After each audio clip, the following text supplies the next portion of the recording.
stripping it right back away from SEO, I just think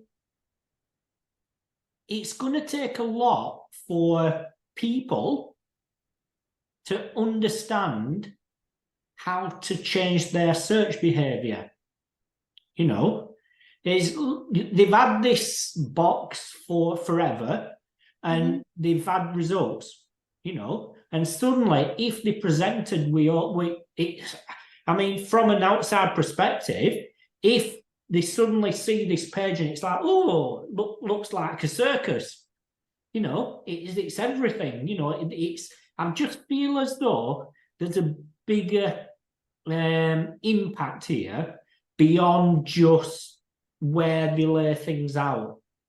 I mean, I think it's going to take a lot for the normal user to start using the conversational search, because that means they have to change the whole behavior on how they search. And how many times when it brings back something incorrect, they decide never to use it again because they can't trust it.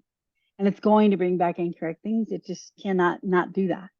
It doesn't fact check. So when Google came out, Google came out and said they're going to highlight things that are commonly known and not commonly said.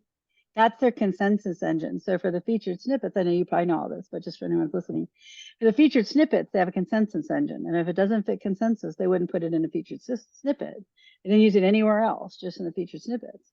But they're using it now, appears, and that's the box to show you what's common and what's not common. It's not a fact check.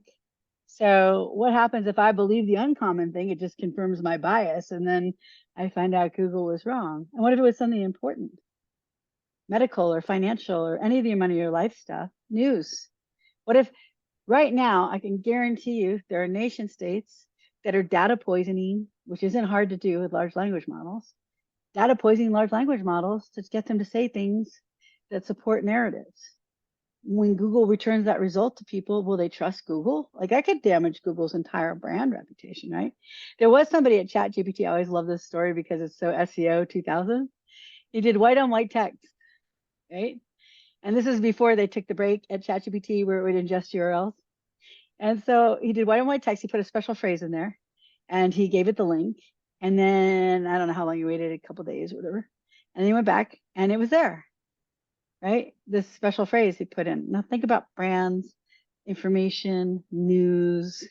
If you can make the models do that, ingest your information as the SGE, then there's a lot of damage that can occur too. So I don't know what the breaking point for users should be with Google to go, I can't trust Google anymore because I use this SGE box and it gave me the wrong information.